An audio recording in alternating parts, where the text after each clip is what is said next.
حمدا كثيرا طيبا مباركا فيه كما يحب ربنا ويرضاه. أشهد أن لا إله إلا الله وحده لا شريك له جل عن الشبيه والمثيل والنظير، وأشهد أن محمدا عبده ورسوله أرسله الله بالهدى ودين الحق وبلغ الرسالة وأدى الأمانة ونصح الأمة وجاهد في الله حق جهاده وترك أمته على محجة بيضاء نقية ليلها كنهارها لا يزيغ عنها إلا هالك. صلوات الله وسلامه عليه وعلى آله وأصحابه ومن سار على نهجه واهتدى بهديه واستنى بسنته إلى يوم القيامة. Ikhwani wa akhwati fiddin, asanallahu jami'an. Bapak-bapak, ibu-ibu, hadirin sekalian, saudara-saudaraku yang dimuliakan oleh Allah. Alhamdulillah, puji syukur senantiasa kita ucapkan, kita panjatkan kepada Allah Azza wa Jalla. Alhamdulillah atas limpahan nikmatnya, taufiknya, hidayahnya, kita bisa bermajlis kembali di majlis yang singkat ini, di salah satu rumah dari rumah-rumah Allah ini. Semoga Allah Subhanahu wa ta'ala senantiasa wal amalus salih, ilmu yang bermanfaat dan amal yang salih.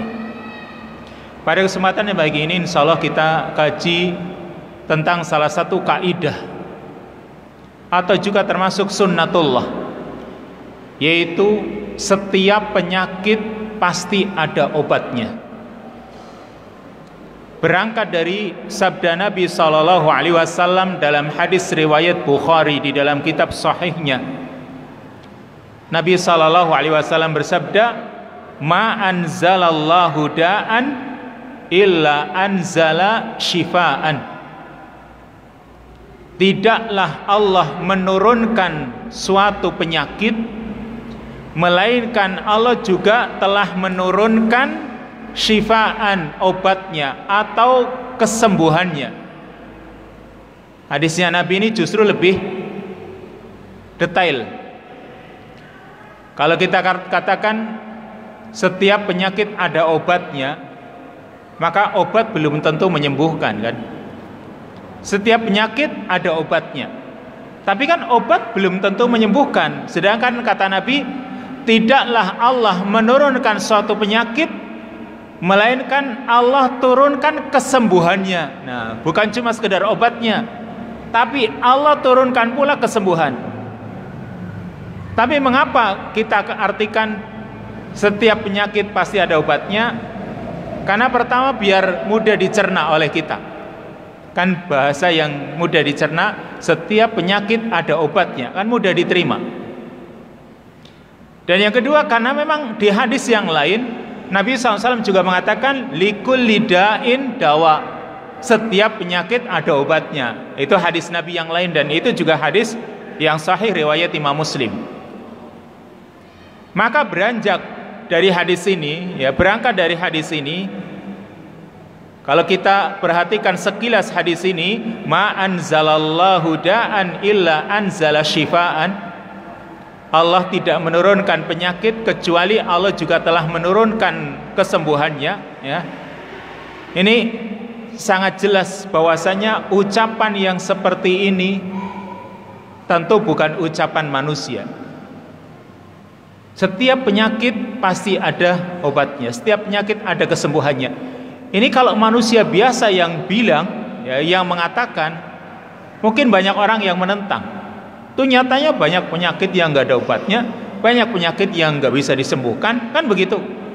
Tapi ketika yang mengatakan Allah Subhanahu wa ta'ala melalui lisan Rasulnya, yaitu Nabi SAW, dan kita ketahui beliau itu wa ma yantiqu anil hawa, beliau tidak pernah berbicara dengan hawa nafsunya. In huwa illa wahyu yuha, yang beliau katakan adalah wahyu. Maka berarti di sini kita harus meyakini, ya, apa yang beliau katakan. Ma anzalallahu da'an illa anzala syifaan, illa anzalalahu syifaan. Tidaklah Allah menurunkan suatu penyakit melainkan Allah juga menurunkan kesembuhannya.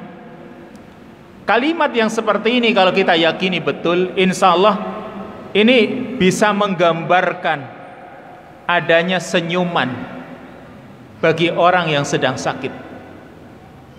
Coba orang kalau sedang sakit, dia meyakini setiap penyakit pasti Allah berikan kesembuhan. Kan rasanya itu lapang, ya. Orang itu jadi punya cita-cita pengen segera sembuh. Kemudian juga mungkin yang tadinya sedih, air mata mungkin sampai menetes, mendengar yang seperti ini jadi ada semangat. Air mata itu seperti dilap, seperti diusap, hilang gitu. Serta membuka cakrawala balu, ya, membuka cita-cita supaya orang itu lebih semangat dan dalam menghadapi berbagai macam kesulitan itu terasa ringan. Dan ini berita dari Allah Subhanahu wa ta'ala melalui lisan Rasulnya. Allah yang maha tahu, ya, Allah itu maha tahu dengan apa yang terjadi di dunia ini, dengan apa yang akan terjadi. Allah Subhanahu wa ta'ala mengatakan, ala ya'lamu man khalaq wa huwal latiful khabir. Ya, bukankah yang menciptakan itu dia yang lebih tahu, ya. Ala ya'lam man khalaq, bukankah zat yang telah menciptakan dia itu maha tahu, wa huwal latiful khabir, dan dia maha lembut lagi maha mengetahui. Berarti di sini Allah Subhanahu wa ta'ala telah memberitahukan kepada kita dan juga menghubungkan antara sebab dan akibat, menghubungkan antara usaha dan hasil, ya, karena ini dihubungkan. Allah itu ketika menurunkan penyakit untuk bisa mendapatkan kesembuhan harus ada usaha. Ketika orang usaha nanti ada hasilnya, yaitu kesembuhan. Nah, sekarang kita cermati hadis ini dulu. Tidaklah Allah menurunkan suatu penyakit kecuali Allah juga menurunkan kesembuhannya. Maka kalimat menurunkan di sini, apakah penyakit dan obatnya itu semua datang dari langit? Karena kalimatnya kan menurunkan. Ma anzalallahu da'an illa anzalalahu syifaan. Allah tidak menurunkan suatu penyakit kecuali Allah juga turunkan obatnya. Apakah berarti yang namanya penyakit itu datang dari langit, kemudian obat juga datang dari langit? Kenapa? Turun kan gitu. Apa tidak dari arah lain? Maka kalimat menurunkan di sini, Al-Imam Ibnu Hajar Al-Asqalani, beliau menjawab yang namanya menurunkan di sini punya banyak makna. Jadi maksud Allah menurunkan penyakit, Allah juga menurunkan obatnya. Maksudnya menurunkan, ya, Allah menurunkan pengetahuan atau ilmu akan hal itu. Ya, Allah Subhanahu wa ta'ala menurunkan pengetahuan atau ilmu akan hal itu, yaitu tentang penyakit dan obatnya, penyakit dan kesembuhannya, itu melalui malaikat, seperti Allah menurunkan wahyu melalui malaikat kepada nabinya. Ini maksud yang pertama. Jadi Allah menurunkan pengetahuan tentang penyakit itu dan juga kesembuhannya melalui malaikatnya, dan juga disampaikan melalui Rasulnya, karena banyak sekali obat-obat yang atau kesembuhan-kesembuhan yang bisa didapatkan melalui tibun nabawi. Ini makna yang pertama. Atau makna yang kedua, kalimat menurunkan, yaitu maksudnya Allah mentakdirkan. Tidaklah Allah mentakdirkan suatu penyakit kecuali Allah juga mentakdirkan kesembuhan untuknya. Ini kalimat anzala itu. Meskipun, ya, kalimat ketika Allah menurunkan, ya, yang roji tadi makna yang pertama sehingga tidak mentakwil terlalu jauh. Berarti di sini ya, ini kalimat seperti ini merupakan sunnatullah, ketetapan Allah. Ini ketetapan dari Allah bahwasanya setiap penyakit ada obatnya. Ini ketetapan dari Allah Subhanahu wa taala bahwa penyakit, kesembuhan itu perkara yang ditakdirkan. Dan semua muslim mengakuinya, menyadarinya. Karena untuk sampai kepada penyakit ada jalannya, untuk sampai kepada kesembuhan juga ada jalannya. Dan ini diterima oleh fitrah manusia. Adanya manfaat-manfaat, adanya mudarat-mudarat, itu semua sudah ditakdirkan oleh Allah Subhanahu wa ta'ala. Tentu ini juga mendorong kita, ketika Allah itu sudah menetapkan penyakit itu Allah yang mentakdirkan, kesembuhan itu juga Allah yang mentakdirkan. Lalu Allah juga memudahkan jalan menuju kesembuhan tersebut. Bukan cuma sekedar Allah menetapkan penyakit, Allah menetapkan obatnya, tapi Allah juga memudahkan jalan untuk menuju kesembuhan. Bahkan juga jalan kepada penyakit juga ada, kan gitu. Yang semua itu ada jalannya, tinggal Allah Subhanahu wa ta'ala mudahkan kepada orang itu menempuh jalan tersebut atau tidak. Sebagaimana yang namanya ketetapan Allah misalnya tentang surga dan neraka. Orang itu kan sudah ditetapkan oleh Allah. Surga atau neraka itu kan sudah ditetapkan, sudah ditakdirkan masing-masing. Bahkan semua ya, takdir itu sudah dicatat oleh Allah Subhanahu wa ta'ala. Tapi kan ada jalannya. Karena kita tidak tahu kita itu di surga atau di neraka. Ada jalan yang Allah mudahkan. Demikian pula urusan penyakit dan kesembuhannya. Orang itu nggak tahu kapan dia tertimpa sakit, juga nggak tahu kan. Dari mana datangnya juga nggak tahu. Ternyata dia sakit. Kemudian sembuhnya bagaimana ya? Yang tahu kesembuhannya Allah Subhanahu wa ta'ala. Tapi Allah mudahkan jalannya untuk bisa mendapatkan kesembuhan.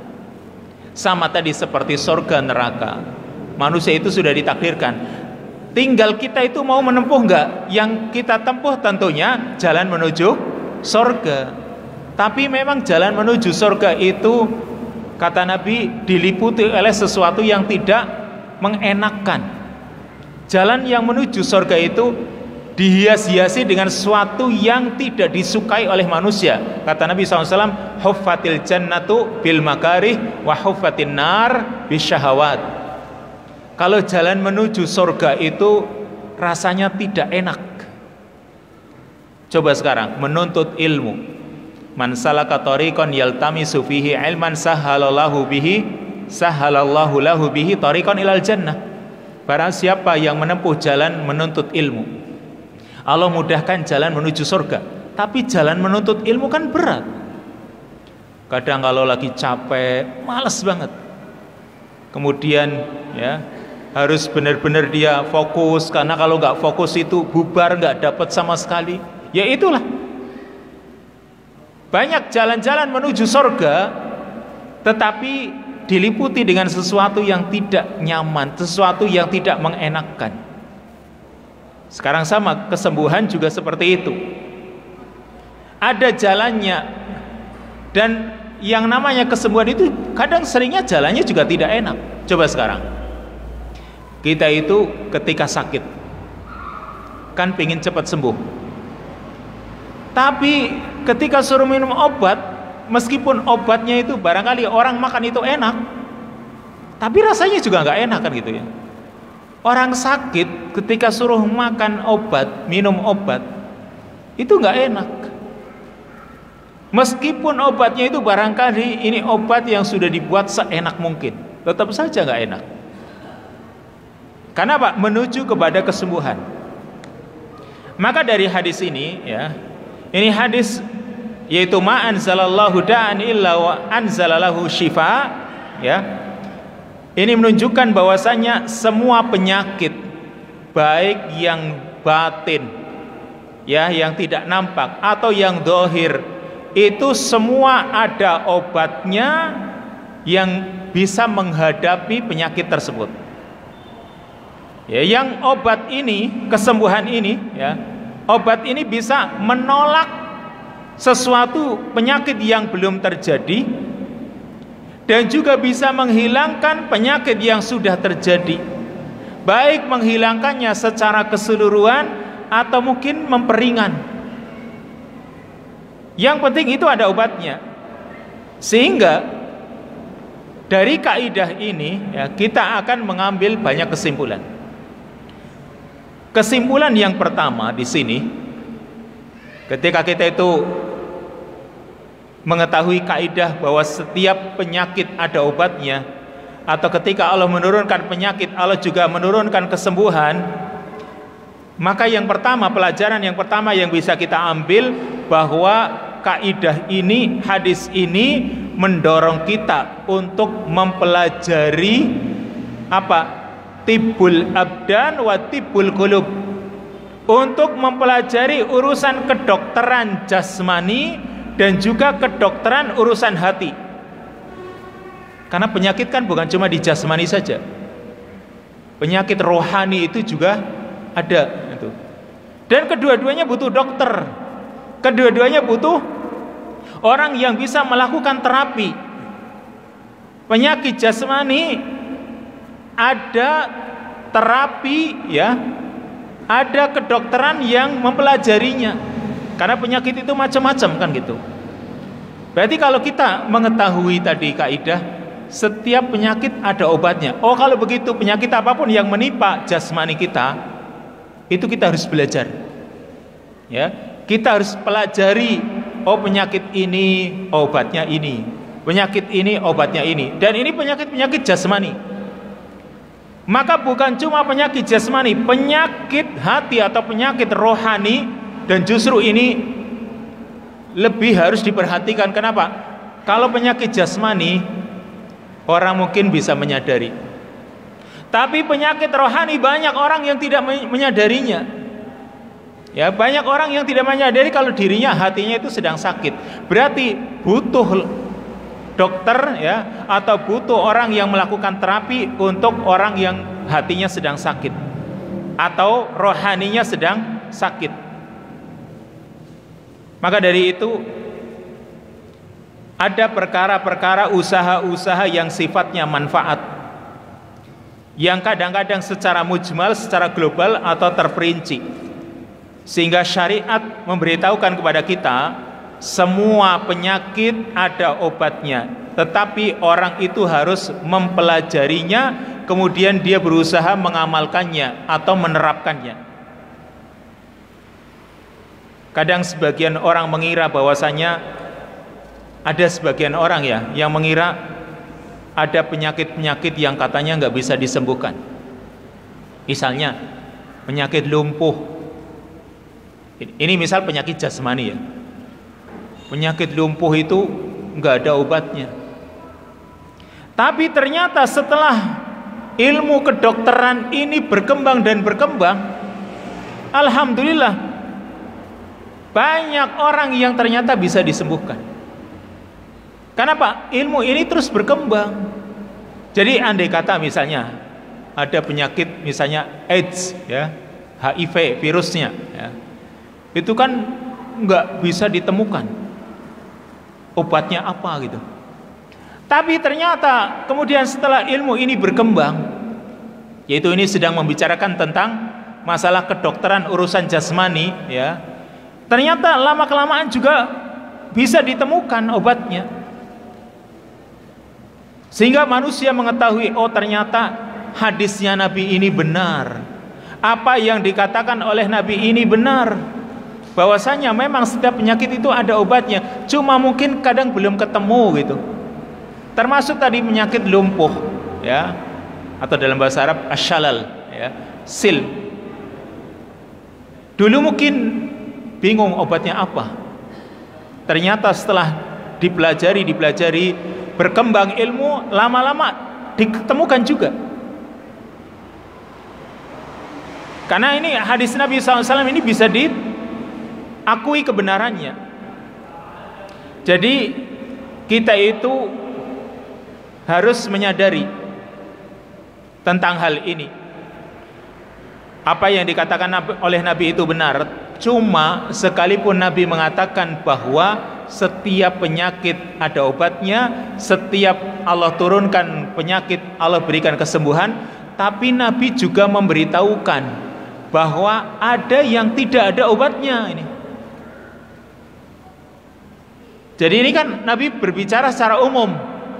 Setiap penyakit ada obatnya, atau penyakit yang Allah turunkan, Allah turunkan kesembuhannya. Tapi di sisi yang lain Nabi juga memberitahukan ada dua penyakit yang memang tidak ada obatnya. Ini berarti pengecualian. Apa itu? Al-haram wal maut,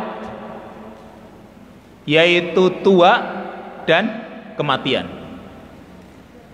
Penyakit tua itu nggak bisa dicarikan. Kenapa? Sejalan dengan waktu. Sekarang coba panjenengan, umurnya misal 60 tahun, bisa nggak dimudahkan? Nggak bisa, nggak mungkin gitu. Kalau cuma bentuk wajah misalnya yang tadinya mengkerut gitu ya, terus diterapi jadinya muda, tapi tetap saja dia tetap tua. Umurmu berapa? 60. Ya sudah tua kan? Emang dia bisa berubah jadi umur saya bisa berkurang loh? Ada nggak kira-kira ceritanya orang itu umurnya berkurang? Nggak ada. Kalau berkurang jatahnya, iya betul. Ya kan berkurang jatah kita yang harusnya. Misalnya nih, Allah telah menetapkan jatah kita 70 tahun. Ini misal jatah kita 70 tahun. Terus kita sudah jalan ini misalnya 50 tahun. Kan terus bertambah umur, tapi berkurang jatah. Iya, kalau berkurang jatah betul. Tapi kalau dari umur ini nggak ada ceritanya umur orang itu tiba-tiba berkurang. Umurmu sekarang berapa? 50. Oh 5 tahun nanti kamu akan berkurang. Nggak ada ceritanya kan gitu. Karena yang namanya tua itu nggak ada obatnya seiring dengan berjalannya waktu. Kan begitu. Lalu yang kedua kematian. Kematian juga nggak ada obatnya. Kenapa? Kullu nafsin dha'iqatul maut. Setiap jiwa manusia itu pasti akan merasakan yang namanya kematian.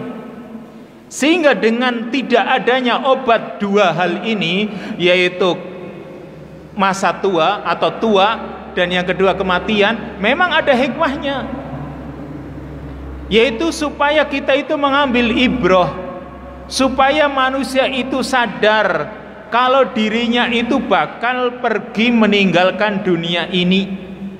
Kan ini ibrah. Dua penyakit ini karena nggak ada kesembuhannya, memang Allah nggak memberikan kesembuhan, penyakit tua dan mati ini, supaya kita mengambil ibrah. Oh kalau begitu kita itu pasti akan pergi meninggalkan dunia ini. Kemudian kalau kita tahu, kita sadar kita itu bakal tua, kita itu jadi nggak sombong. Ini sudah dinas ya oleh Nabi SAW tentang dua penyakit ini. Sudah dinyatakan ya oleh Nabi SAW, dan sekali lagi ini pengecualian dari keumuman kaidah tadi, setiap penyakit ada obatnya, tetapi Nabi memberikan pengecualian ini. Lalu sekarang, karena Nabi SAW mengatakan setiap penyakit ada obatnya, maka kita harus mengetahui dasar kedokteran dalam syariat kita. Dasar supaya kita itu bisa tidak terkena penyakit, kan ada pola-pola dasarnya, yaitu apa? Yaitu tadbirul ghidha. Kita itu mengatur urusan pola makan. Ini penting. Kan kita itu tadi tidak ingin kita itu terkena penyakit, meskipun kalau Allah sudah mentakdirkan kita itu sakit, nggak akan bisa ditolak. Tapi ada jalannya tadi. Untuk bisa sampai kepada penyakit ada jalannya, untuk bisa sampai kepada kesembuhan juga ada jalannya. Nah sekarang urusan dasar kedokteran itu adalah urusan mengatur pola makan. Yaitu dalam Islam diterangkan agar orang itu tidak makan sehingga dia benar-benar menginginkan makanan tersebut. Ini pola dasarnya ini. Pola dasar urusan makan. Kita itu kalau memang nggak ada keinginan untuk makan, ya nggak usah makan. Kalau urusan kita itu kalau nggak lapar nggak usah makan, ini beda. Karena kadang orang dia itu nggak lapar tapi makan juga banyak, ya, dan makan sampai kenyang juga nggak masalah. Tetapi yang penting ini, kalau kita itu nggak ada keinginan untuk makan, ya nggak usah makan. Karena kalau kita sendiri nggak ada keinginan untuk makan kok dijejeli, ya, misalnya nggak ada keinginan untuk makan, tangan kita bergerak terus dijejeli, ini hati itu nggak pengen makan, tapi dimasuki, itu jelas merusak. Kenapa? Pencernaan makanan ini, makanan nggak tercerna dengan baik. Wong kenapa? Dia nggak pengen makan kok. Kemudian, ya, ini urusan pola makan. Agar makan itu, orang kalau makan itu benar-benar ada keinginan untuk makan. Jangan sampai dia makan sementara tidak ada keinginan untuk makan. Kemudian, orang berusaha untuk mencari makanan yang bermanfaat. Orang berusaha kalau memakan sesuatu, makanan itu makanan yang bermanfaat. Karena mungkin banyak makanan-makanan yang tidak bermanfaat. Misal makanan yang sudah basi, atau makanan yang sudah kedaluarsa lah ya. Ini nggak manfaat jadinya. Kemudian juga makanan yang mudah tercerna.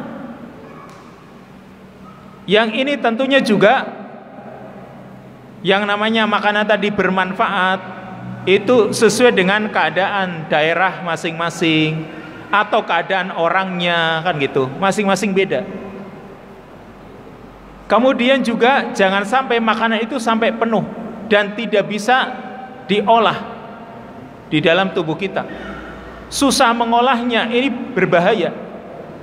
Sehingga ada timbangan, ya, baik di dalam ayat atau dalam hadis Nabi SAW, yaitu ayatnya surat Al-A'raf ayat yang ke-31 yang berkaitan dengan pola makan. Karena ini merupakan dasar kedokteran, ya, yaitu urusan pola makan. Ayatnya Allah mengatakan wa kulu washrabu wala tusrifu. Makanlah dan minumlah dan jangan berlebihan. Ini harus kita pegangi nih, urusan pola makan kita. Makan dan minumlah dan jangan berlebihan. Ini ayatnya. Lalu hadisnya, yaitu hadis Nabi SAW. Ma mala'a adamiyun wi'aan syarran min batnihi bihasbi imri'in luqaimatun, atau bihasbi ibni adam luqaimatun yukimna sulbahu fa in kana la mahala fasulusun li ta'amihi wa thuluthun li syarabihi wa thuluthun li nafasihi. Kata Nabi SAW, tidaklah seorang anak Adam itu mengisi tempatnya yang jelek dari perutnya. Jadi perut dikatakan wi'aan syarran, ya, berupa perutnya. Tempat yang jelek itu, kenapa? Perut itu dikatakan tempat yang jelek karena semuanya bisa masuk. Sampai makanan-makanan yang namanya itu sampai begitu berat-berat itu, kayak balok masuk kan, apalagi ya gabus bangannya masuk, bahkan sampai mercon masuk kan gitu, meskipun cuma nama kan gitu ya. Dan kata para ulama, sebaiknya jangan menamai makanan itu dengan nama-nama yang tidak baik. Karena itu termasuk penghinaan. Itu kan nikmat dari Allah. Dinamai keripik setan, sambal setan, gitu kan. Itu namanya, kata para ulama, menghinakan makanan. Kasihan, makanan itu nggak identik dengan setan, tapi mengapa orang menamainya dengan setan? Intinya, ini perut ini tempat yang paling jelek. Kenapa? Semua makanan bisa masuk. Nah, bihas bimriin luqaimatun yuqim nasulbahu, kata Nabi. Sebenarnya cukup bagi seseorang beberapa suap yang bisa menegakkan tulang punggungnya. Kalau bisa hanya beberapa suap. Tetapi fa in kana la mahalah, kalau memang tidak bisa, harus diisi lebih dari beberapa suap. Itu kalau bisa ini ya, ini yang ideal sekarang. Fa in kana la mahalah, kalau memang tidak bisa beberapa suap, maka fasulusun li ta'amihi, sepertiga perut kita itu berisi makanan, wasulusun li syarabihi, sepertiga minuman, ya, minumnya sepertiga, dan sepertiga lagi untuk nafasnya. Ini yang paling ideal ini hadis Nabi SAW yang mengatur pola makan yang bagus. Meskipun kita nggak bisa, bahkan dipencet-pencet dari luar pun nggak bisa. Ini kayaknya perutku ini sepertiga apa isinya ya, atau mungkin penuh dengan makanan, kan kita nggak tahu. Tetapi itu bisa dihubungkan dengan ayat tadi, makan dan minumlah dan jangan berlebihan. Ya, makan dan minumlah tapi jangan berlebihan. Kalau Rasul sallallahu alaihi wasallam pernah nggak beliau kenyang? Beliau pernah kenyang. Tapi ingat, dalam hadis riwayat Imam Muslim, Nabi itu nggak pernah dalam sehari kenyang sampai 2 kali, nggak pernah. Maksudnya Nabi itu kan seringnya makan kira-kira 2 kali. Ya, kalau kita mungkin sekali, tapi pagi sekali, sore sekali, siang sekali, sore sekali. Itu sama dengan 3 kali sebenarnya. Anggap saja kita makan 3 kali. Rasul, kata Aisyah dalam hadis riwayat Imam Muslim, Nabi itu tidak pernah kenyang dalam sehari 2 kali. Berarti Nabi kalau makan 2 kali, itu yang sekali yang kenyang, yang lain itu tidak. Ini kata Aisyah radhiyallahu anha, cukup dalam sehari itu kenyang ya sekali gitu. Berarti Nabi itu pernah kenyang, tapi tidak kenyang terus. Kalau kita kan bahkan belum sampai lapar sudah diisi lagi sehingga kenyang lagi. Sudah kenyang baru sebentar pergi kemana, isi lagi, kenyang lagi. Berarti berapa kali coba? Dalam sehari kita itu berapa kali kenyang? Nabi itu, kata Aisyah, ya, tidak pernah kenyang dalam sehari sampai 2 kali. Ini Nabi SAW yang memang begitu luar biasa. Nah sekarang dari 2 kaidah ini atau 2 dasar tadi, ayatnya tadi surat Al-A'raf ayat 31, wakulu washrabu wala tusrifu, makan dan minumlah dan jangan berlebihan. Maka ada sebuah kisah di sini. Meskipun ada yang mengatakan kisah ini kisah yang dhaif, tetapi kita bisa mengambil ibrah. Yaitu ada riwayat bahwa Khalifah Ar-Rasyid, dia punya dokter, ya, dia punya seorang dokter, tapi seorang dokter Nasrani, ya, dokter yang Kristen, seorang dokter Nasrani yang cerdas. Maka dokter ini bertanya kepada Ali bin Husain, ya, seorang ulama ini, Ali bin Husain bin Waqid. Dokter Nasrani ini mengatakan, bertanya kepada Ali bin Husain, laisa fi kitabikum min ilmi tib syai', di dalam kitab kalian itu tidak ada pengetahuan tentang kedokteran sedikit pun. Ini kata dokter Nasrani, di dalam kitab kalian, yaitu Al-Quran, itu tidak ada ilmu tentang kedokteran sedikit pun. Faqala Aliun, maka Ali bin Al-Husain ini mengatakan, qad jama'allahu ta'ala tibba fi nifsi ayah min kitabina. Allah Subhanahu wa ta'ala telah mengumpulkan pengetahuan tentang kedokteran di separuh ayat dari Al-Quran.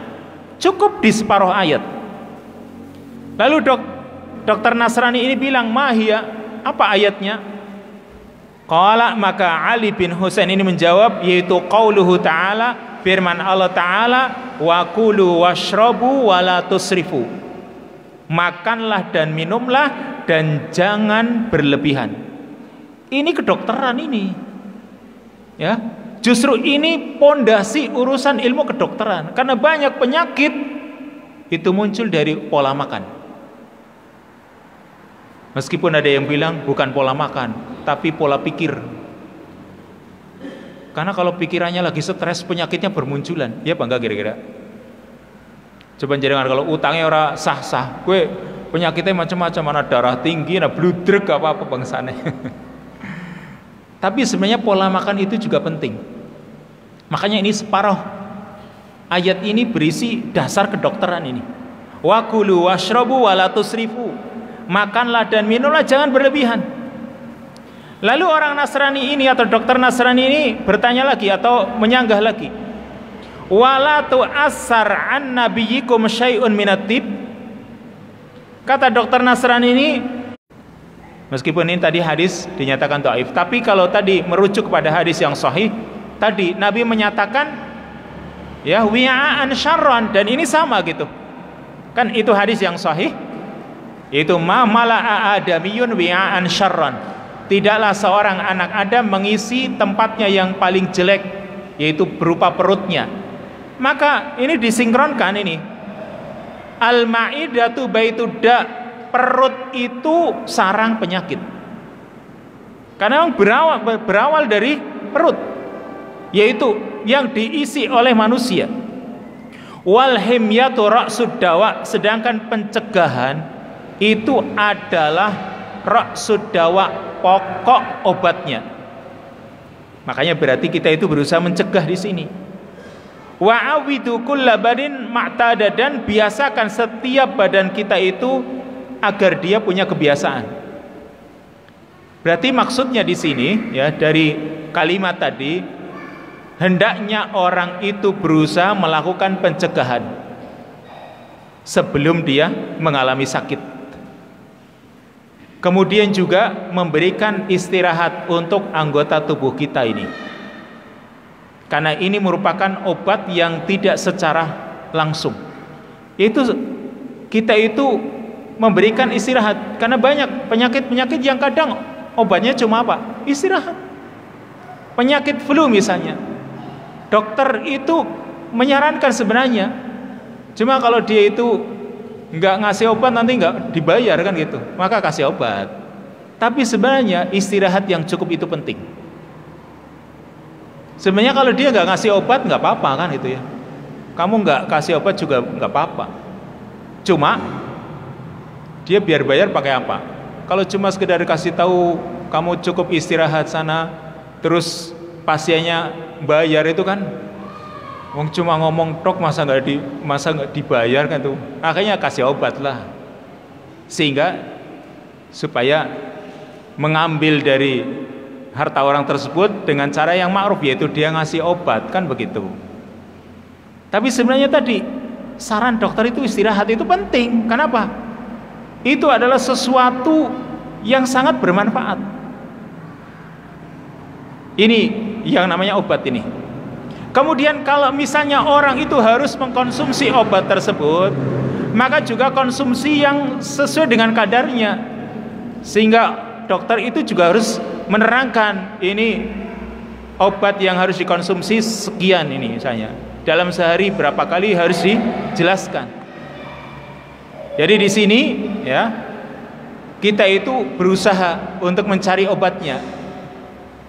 Tapi juga kadang kita itu harus berusaha untuk mendapatkan sisi kesembuhan yang lain. Contohnya di sini diterangkan bahwa udara yang baik, kemudian kebersihan jasmani kita dan pakaian kita, lalu menjauhkan diri dari bau-bau yang busuk yang tidak sedap, itu mempengaruhi sisi kesehatan kita.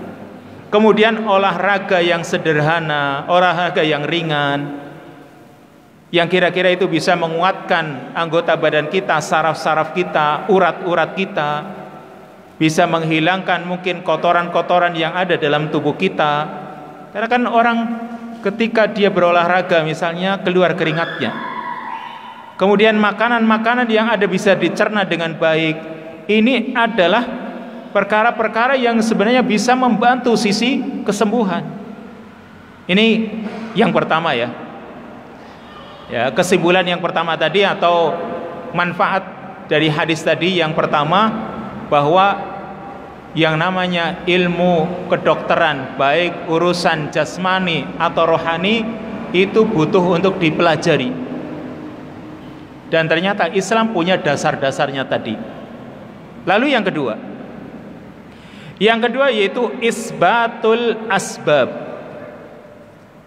Ketika Nabi SAW mengatakan tidaklah Allah menurunkan penyakit kecuali Allah juga menurunkan kesembuhan, ini berarti Allah itu menetapkan adanya usaha. Kesembuhan apapun yang ingin didapatkan itu ada usaha, dan usaha itu tidak menafikan tawakal. Orang yakin memang setiap penyakit ada obatnya. Setiap penyakit yang Allah turunkan ada kesembuhannya, Allah turunkan kesembuhan. Tetapi Allah Subhanahu wa taala memerintahkan kita untuk berusaha, dan ini tidak menafikan tawakal dalam diri kita. Ya, kita itu yakin setiap penyakit ada obatnya, lalu kita berusaha. Dan kita juga mengetahui ketika berusaha mencari obatnya, kita juga harus meyakini yang memberikan kesembuhan Allah. Makanya Nabi Ibrahim alaihissalam, ya, Nabi Ibrahim seorang nabi yang tawakalnya luar biasa kepada Allah Subhanahu wa taala. Maka dia menyatakan, wa idza maridtu fahuwa yashfin. Ketika aku sakit, maka dialah yang berikan kesembuhan. Berarti di situ ada sisi tawakal. Tapi orang juga berusaha untuk mencari obatnya. Dan obatnya tadi bisa saja dengan istirahat, bisa saja dengan mungkin minum air putih bening gitu ya. Dia minum air itu termasuk usaha. Dan kalau misalnya orang itu hanya cukup beristirahat, dia sambil misalnya bertawakal kepada Allah Subhanahu wa taala, maka itu juga termasuk perkara yang disukai. Bahkan Imam Ahmad ya lebih menyukai orang itu cukup bertawakal kepada Allah kalau memang kira-kira penyakitnya itu tidak membahayakan. Karena dengan penyakit yang dia rasakan itu akan mengurangi dosa-dosanya. Tapi kira-kira kalau memang sampai mengganggu aktivitas ibadahnya, ya orang harus berusaha. Kalau misalnya begini, sakitnya cuma pusing, tapi nggak mengganggu aktivitas, terutama aktivitas ibadah ya, sholat masih tetap bisa berdiri, masih tetap bisa, rukun-rukunnya itu masih tetap bisa dilakukan, ya sudah. Karena pusing itu bisa mengurangi dosa-dosanya. Tapi kalau kira-kira membuat aktivitas kita, baik yang bersifat agama, ibadah atau dunia, menjadi agak terganggu atau bahkan terganggu, maka orang berusaha untuk mencari obatnya. Yang insya Allah di samping mencari obat juga menyandarkannya kepada Allah Subhanahu wa ta'ala. Jadi sekali lagi, orang itu ketika mencari obat itu tidak menafikan adanya sisi tawakal. Tetap dia harus tawakal. Jangan sampai orang itu ketika mencari obatnya sudah dia tawakalnya kepada obat tersebut. Ini kesalahan besar. Ya, kesalahan besar. Sebagaimana orang ketika dia lapar lalu dia makan. Maka ketika dia makan itu juga bukan berarti dia tidak tawakal. Karena ketika orang makan belum tentu laparnya hilang. Tapi ketika dia makan, dia juga tawakal kepada Allah sehingga hilang sisi laparnya. Itu namanya orang bertawakal. Di samping usaha dia makan, dia juga tawakal kepada Allah Subhanahu wa ta'ala. Karena bisa saja nih orang lapar, lalu dia makan. Karena tidak ada sisi tawakal kepada Allah, dia makan dan nggak pernah kenyang. Karena tidak ada tawakal kepada Allah, tapi dia makan. Semoga dengan makan ini, ya, tentu dia baca bismillah gitu dan juga adab-adabnya. Dengan dia makan, semoga Allah hilangkan sisi laparnya dia. Maka Allah Subhanahu wa taala akan mudahkan dia untuk bisa menghilangkan sisi laparnya. Kenapa? Ada tawakal dia kepada Allah. Apalagi urusan mendapatkan kesembuhan. Allah Subhanahu wa taala yang menghilangkan penyakit tersebut, Allah yang mendatangkan kesembuhan. Makanya kelanjutan dari kalimat tadi atau kaidah tadi, ma anzalallahu da'an illa anzalalahu syifa, tidaklah Allah menurunkan penyakit melainkan Allah juga menurunkan obatnya. Nabi melanjutkan, wajahilahu man jahilahu, dan tidak mengetahui tentang hal ini orang yang memang tidak tahu. Ini kelanjutan hadis ya. Tidak mengetahui tentang hal ini orang yang memang tidak punya pengetahuan. Berarti ada sebagian orang-orang yang sakit, dia berobat, kemudian dia merasa tidak sembuh-sembuh, berarti obat itu penyakitnya itu tidak ada obatnya. Ini kesalahan besar ini ya. Karena berarti dia tidak mengetahui atau jahil dengan barangkali tentang sifat dari obat tersebut. Karena bisa saja begini, terjadi begini. Ada dua orang, si A dengan si B, sama-sama terkena penyakit yang sama. Ya, sama-sama terkena penyakit yang sama. Lalu misalnya si A ya, diberikan obat oleh dokter, obatnya ini. Diberikan kepada si B, obatnya juga sama, ini. Tapi mungkin saja yang A ini sembuh, yang B enggak sembuh padahal penyakitnya sama. Mungkin enggak? Mungkin. Jadi si A dikasih obat yang sama, diberikan oleh dokter kepada si B, obatnya sama, kadarnya juga sama ya. Kemudian cara minumnya, cara konsumsinya juga sama. Tapi ternyata si A sembuh, si B tidak. Maka yang seperti ini ya, orang itu harus sadar bahwasanya mungkin saja ini pas sesuai obatnya, pas dengan apa yang ada pada dirinya, penyakit yang ada pada dirinya. Sedangkan ini ya, si B ini obatnya tidak bekerja, tidak sesuai. Mungkin karena ada hal-hal yang lain, mungkin barangkali bertumpuk pada dirinya, mungkin virusnya barangkali atau penyakitnya 2 kali lipatnya. Yang orang cuma menilai dari segi dohir, oh kelihatannya sama, tapi ternyata mungkin beda. Sehingga Allah Subhanahu wa taala menginginkan ini enggak sembuh, yang ini sembuh. Berarti ini semua kehendak Allah, takdir dari Allah Subhanahu wa taala.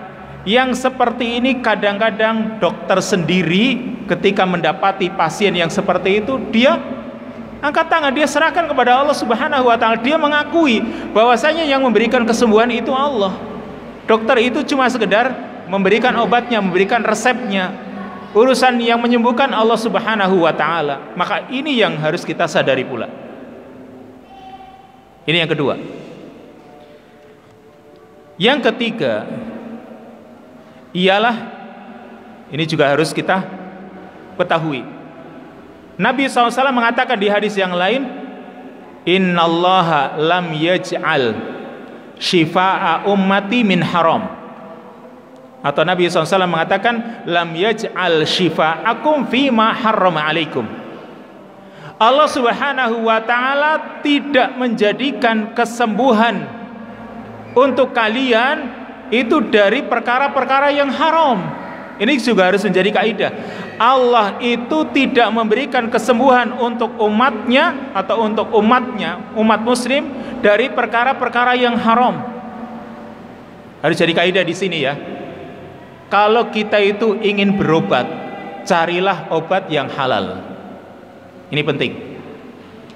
Karena Nabi mengatakan kesembuhan untuk umatku itu bukan berasal dari hal-hal yang haram. Berarti insya Allah ada kesembuhan untuk umat dengan hal-hal yang haram, dengan hal-hal yang halal ini banyak. Maka jangan sampai orang itu menuju kepada pengobatan atau terapi yang sifatnya haram, misalnya sihir. Kan mungkin saja ada orang yang barangkali gitu ya, sakit salah satu anggota tubuhnya, atau mungkin misalnya perutnya gitu. Dia datang ke mana tukang, apa dikatakan orang itu orang pinter misalnya, karena lama nggak sembuh-sembuh, datang ke orang yang disebut orang pinter, ternyata menggunakan sihir. Ini haram ini. Justru ini berbahaya sekali. Ya, ini sangat berbahaya, bahkan bisa saja urusan akidah terjual gara-gara kepada sihir. Kan banyak orang-orang yang kadang melakukan pengobatan kepada pengobatan dikira pengobatan alternatif, ternyata menggunakan model-model sihir.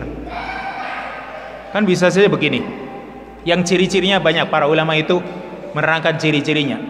Misalnya, kita itu pergi ke sebuah pengobatan, di situ ya, orangnya pertama nih ciri-cirinya, ketika datang pasien itu yang ditanya tentang pasien, nama pasien dan nama ibunya. Ya, ciri-ciri nih. Dia tanya nama pasiennya siapa, lalu nama ibunya. Kan aneh.